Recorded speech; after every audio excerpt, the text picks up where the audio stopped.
नमस्कार विद्यार्थी मित्रांनो, आज आपण इयत्ता चौथी जी परीक्षा झालेली आहे स्कॉलरशिपची, त्या परीक्षेमधील पहिला पेपर म्हणजे मराठी आणि अंकगणित याचे उत्तर आणि त्याचे स्पष्टीकरण आज आपण पाहणार आहोत.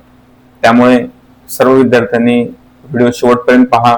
आवडल्यास लाईक करा, शेअर करा, आपल्या विद्यार्थ्यांना पाठवा, आपल्या मित्रांना पाठवा, आपल्या नातेवाईकांना पाठवा, जेणेकरून त्यांना पण या प्रश्नांची उत्तरे कशी चुकलीत आणि कशी सोडवायला पाहिजे होती याचं थोडंसं त्यांना आकलन होईल. ठीक आहे, चला तर सुरू करूया. काय आहे पहिला प्रश्न पहा. आता माझ्याकडे सेट ए आहे, तुमच्याकडे सेट कुठलाही असो, प्रश्न तेच असणार आहेत, फक्त मागं पुढे असतील. आपण तो प्रश्न पाहायचा आणि त्याचे काय उत्तर बरोबर आहे ते मला कमेंट बॉक्स मध्ये द्यायचे आणि किती मार्क्स मिळाले ते पण मला तुम्ही सांगा. ठीक आहे, चला आता सुरू करूया. काय आहे पहिला प्रश्न पहा. काय दिला पहिल्या प्रश्नामध्ये आपल्याला की वाक्यातील उद्देश भाग आपल्याला ओळखायचा. आता उद्देश भाग आपल्याला कसा ओळखावा लागतो? उद्देश कशाला म्हणतात? कर्ता. ठीक आहे, वाक्याचा कर्ता जो असतो तो उद्देश असतो. आता या वाक्यामध्ये बघा, स्वच्छ केलेल्या फरशीचे मोठे चौकोन जणू त्यांचीच वाट पाहत थांबले होते. आता यामध्ये क्रियापद कुठले असेल? क्रियापद होते. क्रियापद काय आहे? होते. ठीक आहे, हे आहे क्रियापद. वाक्याचे दोन भाग असतात, एक उद्देश्य आणि विधेय. उद्देश्य आणि दुसरा असतो विधेय. ठीक आहे, उद्देश्य आणि विधेय कशाला म्हणायचं पहा. तुम्ही शिकले असाल तरी थोडक्यात मी सांगायचा प्रयत्न करतो. उद्देश्य म्हणजे काय आणि विधेय म्हणजे काय? उद्देश्य कशाला म्हणायचं? जो कर्ता असतो, कर्त्याला प्रश्न विचारायचा. जसं आता याच्यामध्ये कर्ता कोण असेल बघा बरं. स्वच्छ केलेल्या फरशीचे मोठे चौकोन जणू त्यांचीच वाट पाहत असते. तर कोण वाट पाहत बसले होते? चौकोन. म्हणजे या वाक्याचा चौकोन हा आपला काय झाला? कर्ता. आता कर्त्याला प्रश्न विचारायचा. कर्त्याला प्रश्न विचारायचा की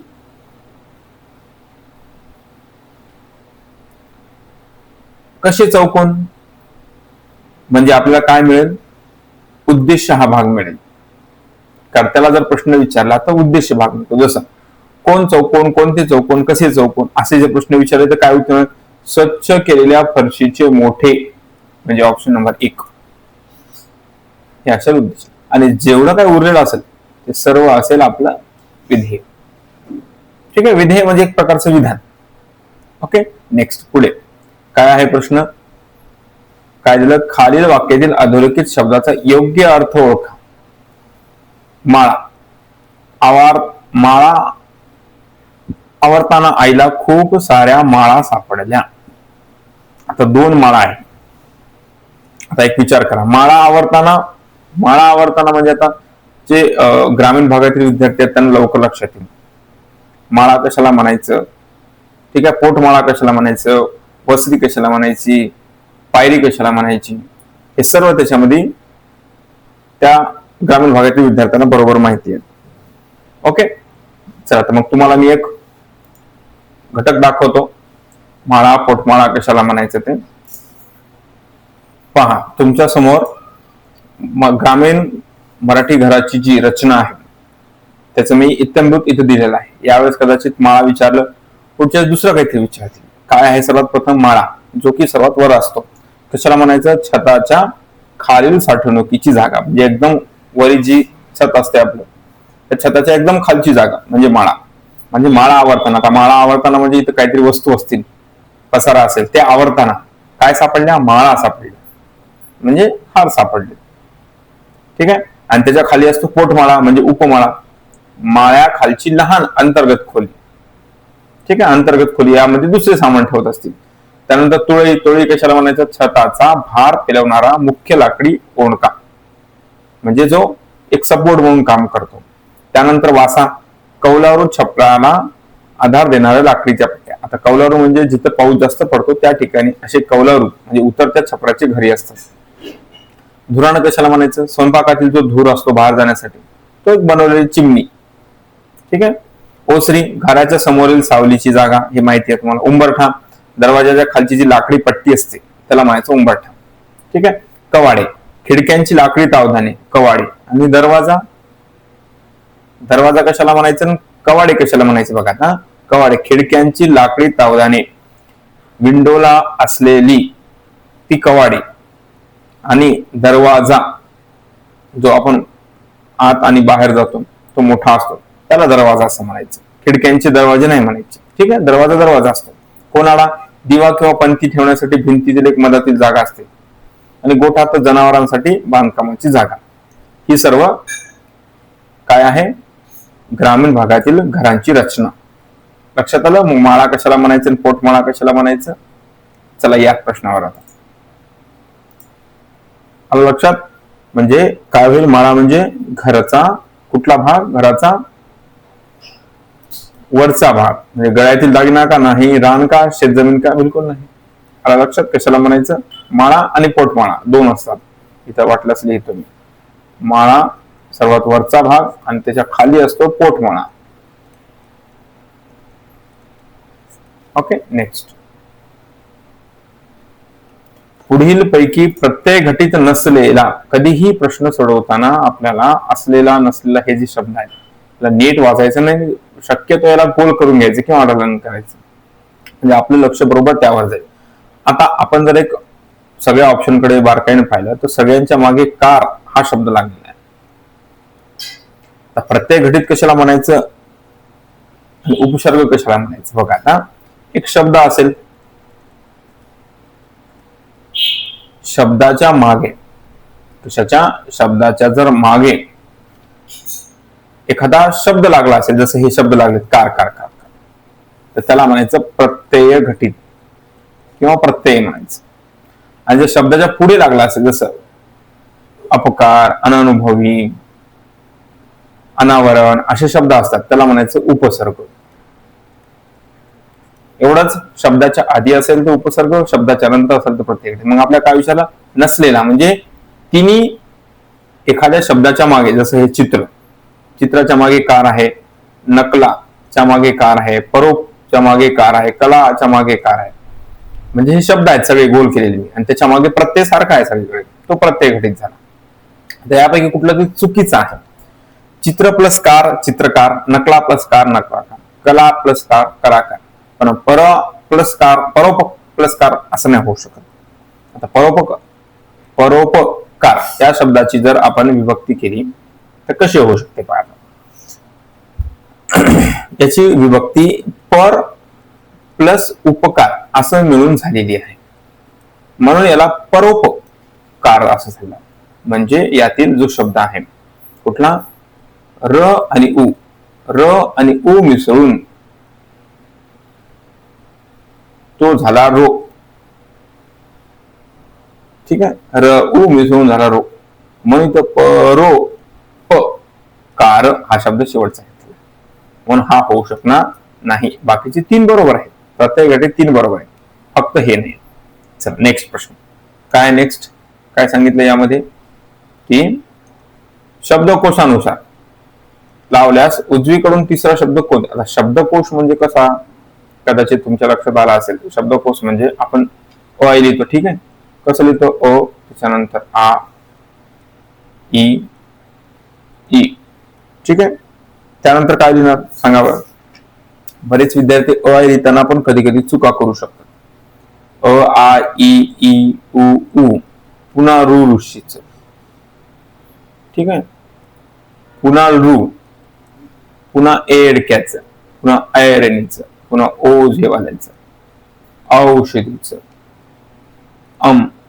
आणि आहा. ओके.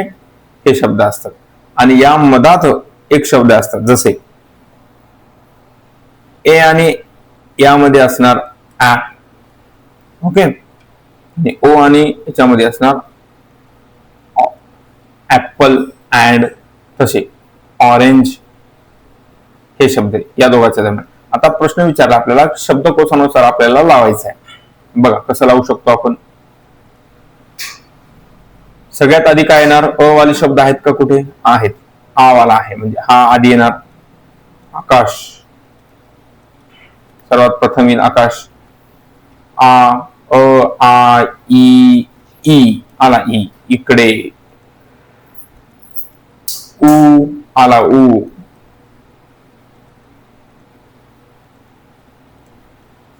अ, आ, ई, उ, उ, उ नंतर बघा काय आहे, ऋषीचा. म्हणजे आपल्याला इथं ऋषीचा घ्यावा लागेल नंतर. ठीक आहे. पुन्हा काय असणार, एडक्याचा एरंड, आणि नंतर असेल ओढ. तुम्ही पण प्रश्न असेच सोडवले असतील परीक्षेमध्ये. ओके. आता प्रश्न काय विचारला आपल्याला, की यातील उजवीकडून किसा. आता उजवीकडून म्हणजे प्रश्नाच्या समोर उभं राहायचं, लांब हात करायचे, इकडला हात म्हणजे डावा हात, हा झाला डावा आणि हा झाला उजवा. मग उजवीकडून तिसरा, पहिला दुसरा तिसरा ऋण म्हणजे ऑप्शन नंबर 4. आलं लक्षात. तर नेक्स्ट प्रश्न, पुढीलपैकी व्यक्ती आणि किताब यांची चुकीची जोडी. काय होत नाही, परीक्षेमध्ये पेपर हातात आल्यावर असे अंडरलाईन गोल सगळं केलं तरी चालते, कोणीही काही म्हणू शकत नाही आपल्याला. आपल्या फायद्यासाठी आपल्याला करणं जरुरी. स्वातंत्र्यवीर सावरकर म्हणतात, बरोबर आहे. महात्मा फुले म्हणतात, आचार्य अत्रे म्हणतात. सेनानायक नाही, सेनापती नाव आहे. लक्षात ठेवा, म्हणजे हा चुकीचा आहे. सेनापती बापट असं नाव आहे. करेक्शन करून घ्या वाटल्यास तुमच्या परीक्षेत, जे पेपर आहे तुमच्या हातात त्याच्यामध्ये. ठीक आहे. त्यानंतर बघा कुठला प्रश्न आहे, हा, खालील पैकी क्रियापद ओळखा. सोपा आहे, काय अवघड नाही. क्रियापद ओळखायचा. आता बरेच विद्यार्थी म्हणतात, सर क्रियापद हा सगळ्यात शेवटी असतो, पण यांनी मुद्दाम इथं प्रश्न दिला तसा का दिला बघावर. क्रियापद कशाला म्हणतो, ज्याच्यामध्ये क्रिया होत असतो, ज्याला धातू लागत असतो. कर, करणारा, करणारी, करताना, तसं जात, जाताना, जातानी, जाणारे. आता यामध्ये पकडापकडी खेळता खेळता सगळ्या बिया जातील वाया. आता हे शब्द त्यांनी मागे पुढे केलं, असं लिहायला पाहिजे होतं, वाया जातील. मग आपण क्रियापद जातील हा शब्द म्हणला असतो, म्हणजे जातील हा शब्द आहे, वाया नाही होणार. अरे ज्यानं वाया केला असेल तर चुकला तो. ठीक आहे. मागे पुढे करतील, जातील, जात हा त्यातील धातू आहे. त्यानंतर जोड शब्द नसलेला. आपल्याला काय विचारलं, जोड शब्द नसलेला. यामध्ये जोड शब्द नाही असं आपल्याला ओळखायचं आहे. कुठला असेल कदाचित, पहा बरं, विचार करा. साज आणि शृंगार, बरोबर आहे. साज केलेला शृंगार.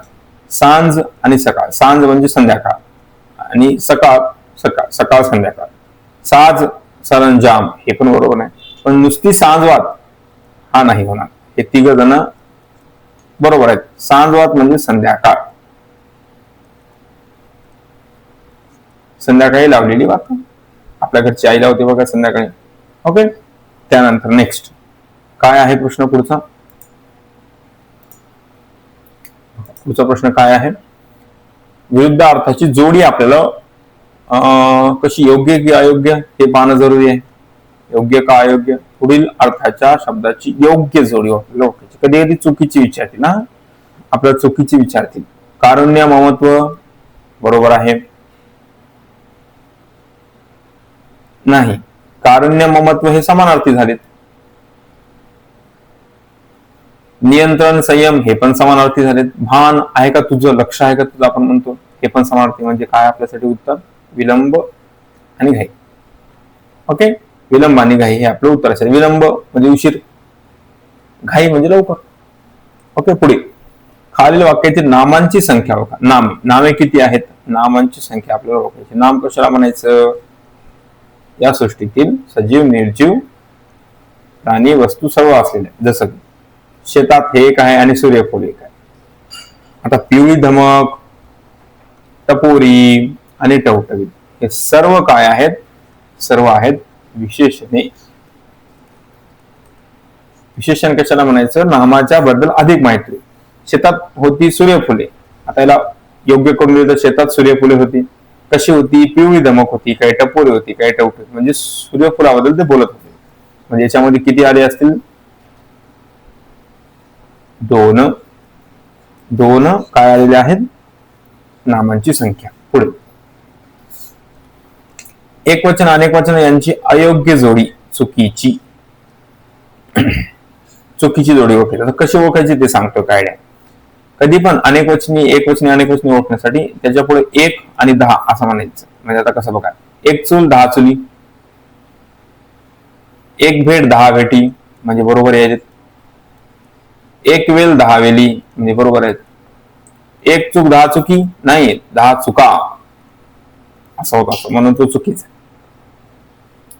या लक्षात एकवचनी आणि एकवचनी कसे ओळखायचे. चला पुढील प्रश्न. यापासून एक शब्द बनवायचा आपल्याला, अर्थपूर्ण शब्द बनवा आणि त्यांच्या क्रमांकाची अक्षरे घेतल्यास भार या अर्थाचा शब्द तयार. आता याच्यापासून शब्द बनवा बरं. मान तर दिसायला मला. वजन मापक, वजन मापक, वजन मापक.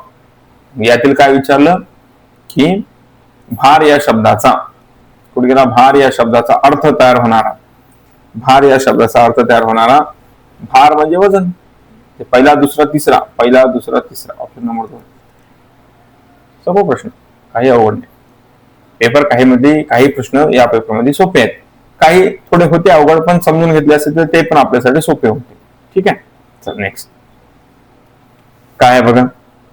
अल्पबुद्धी असलेली व्यक्ती अतिशय बडाया मारतो. या अर्थाची म्हण म्हण म्हण म्हण म्हण या अर्थाची म्हण आपल्याला पाहायची. उधारीचे पोते 1.25 हात रेते होईल का. अल्पबुद्धी असलेली व्यक्ती अति बडाया मारते नाही. वासरात लंगडी गाय शहाणी बिलकुल नाही. उथळ पाण्याला खळखळाट फार हे होऊ शकते. उथळ पाण्याला खळखळाट म्हणजे घाई, किंवा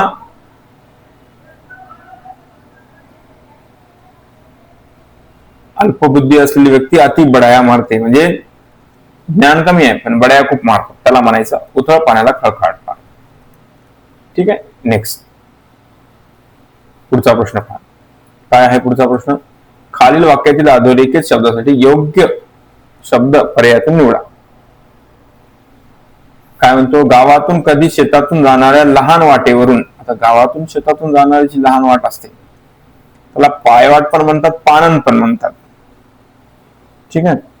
गावातून जाणारी जी पायवाट असते तिला पायवाट पण म्हणतात, पानन पण म्हणतात. आता पायवाट सरासरी म्हणण्यापेक्षा मला असं वाटतं की पानन हा उत्तर, म्हणजे हे उत्तर करेक्ट असायला पाहिजे. जेवढे ग्रामीण भागातील विद्यार्थी आहेत त्यांनी कमेंट मध्ये सांगा बरं मला, पानंद हा शब्द जास्त ऐकलेला आहे का पायवाट. तर पानंद हा शब्द आहे, कारण जिथून जनावरे जात असतात एक रस्ता बनलेला असतो. पुढे वाक्यातील वाक्याचा अर्थ आणि त्याचा वाक्प्रचार आपल्याला ओळखायचा आहे. ओके. अर्थ पूर्ण करणाऱ्या योग्य वाक्प्रचाराचा अर्थ. अपघातग्रस्त वाहनातील सर्व लोक सुखरूप असल्याचे समजताच काय होईल. चेहरा कसा होईल. आता मला सांगा, अपघात झाला, सर्व लोक सुखरूप आहेत, काही कुणाला काही झालेलं नाही, सगळे छान आहेत, त्यावेळेला काय वाचायला ऐकायला पाहिजे किंवा कोणी काय म्हणायला पाहिजे. चेहरा कसा होईल का. बिलकुल नाही. हिरमोड होईल का, नाराज होईल का, पण नाही. थरकाप होईल का, नाही. जीव भांड्यात पडणे म्हणजे एकदाच सुटलो बा असं, जीव भांड्यात पडला म्हणजे चला संकट टळलं.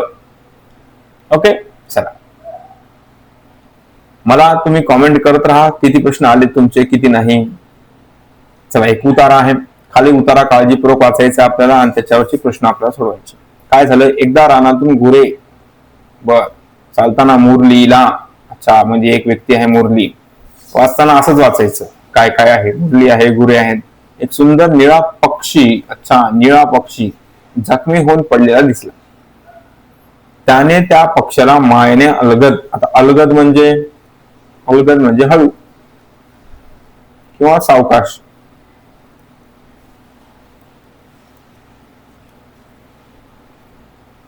उचलून घनलेले आणि एका टोपीत मऊ गोधडीवर ठेवले. ओके. लक्षात.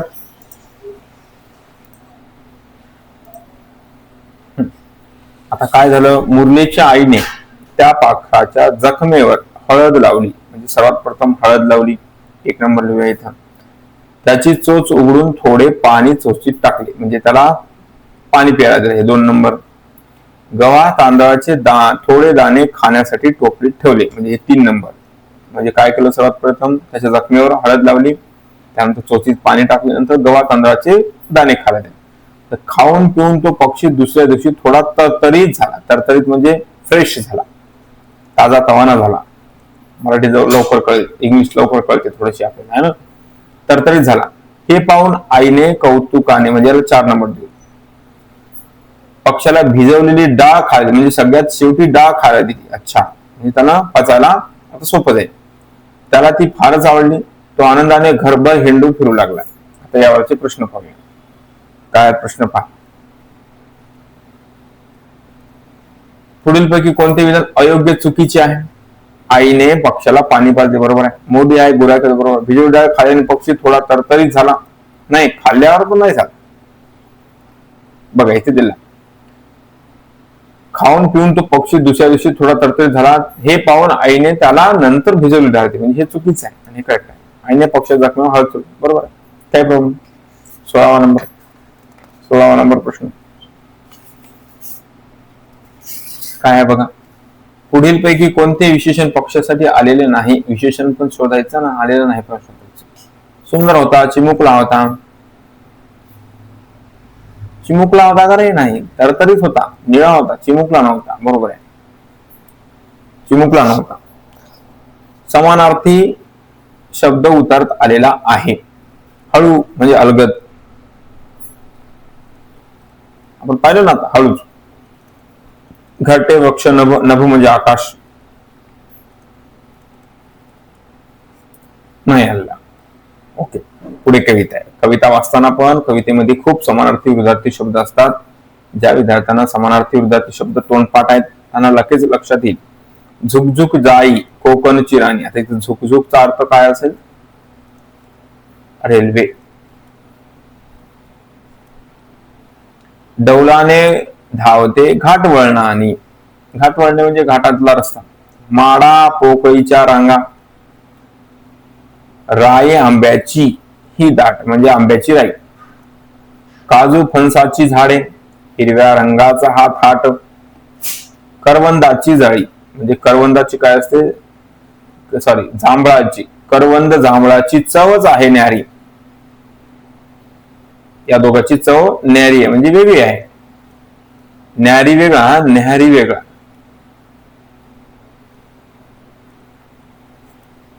न्यारी म्हणजे वेगळी, न्याहारी म्हणजे नाश्ता. रतांब्याची चवीची वेगळीच खुमारी. हिरवीगार शिवारे नि सागराची निळाई. कोकणचा मेवा खायची भलतीच घाई. काय विचारला आपल्याला प्रश्न की कोकणची राणी कोणाला म्हटले आहे? कोकणची राणी कोणाला म्हटले? रेल्वेला. आताच पाहिलं आपण, कोकणची राणी कोण आहे? रेल्वे आहे. नेक्स्ट.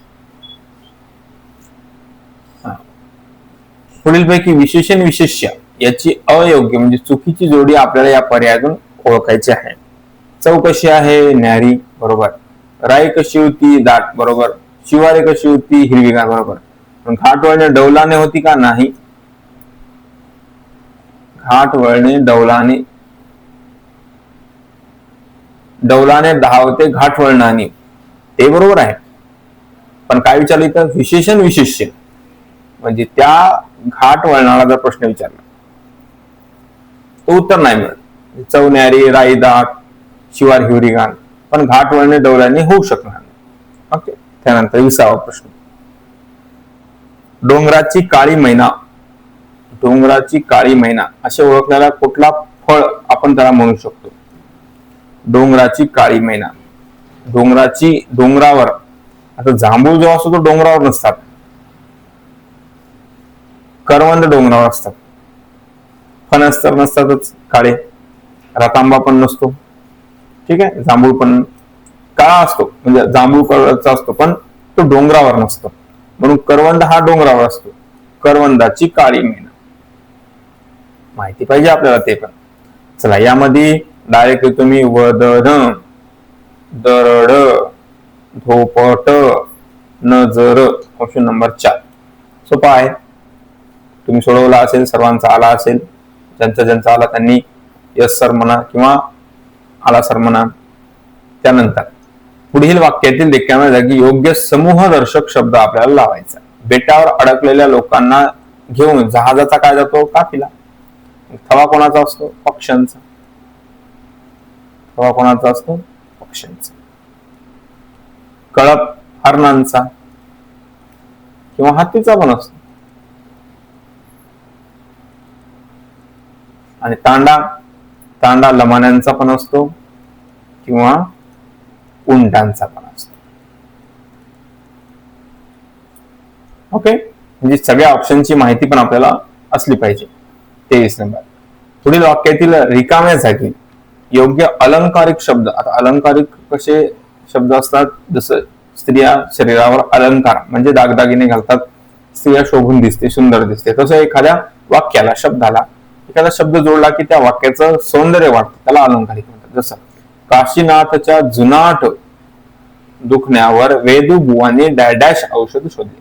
कसे शोधले? तर रामबाण.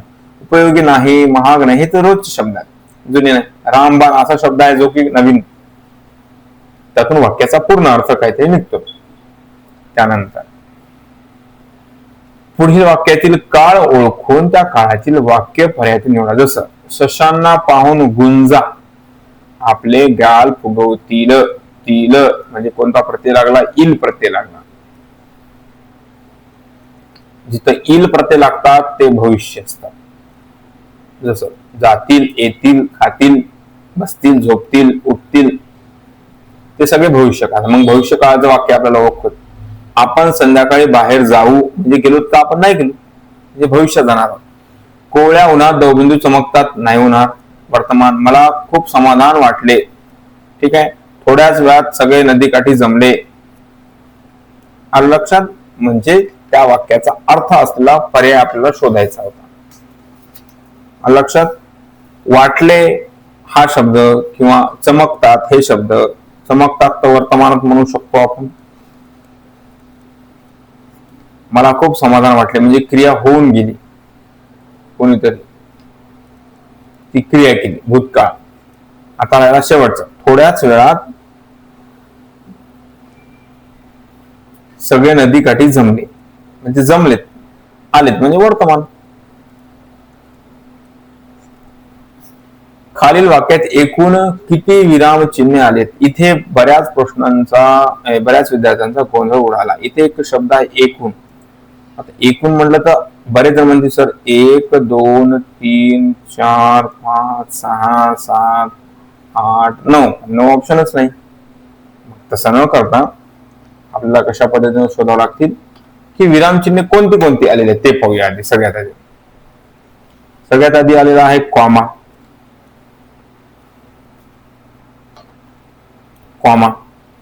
त्याच्यानंतर आलाय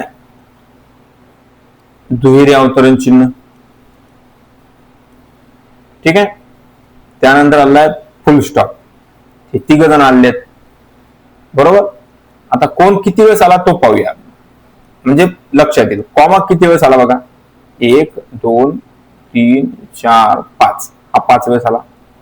इन्व्हर्टेड कॉमा 1 वेळेस आला आणि फुल स्टॉप पण 1 वेळेस आला.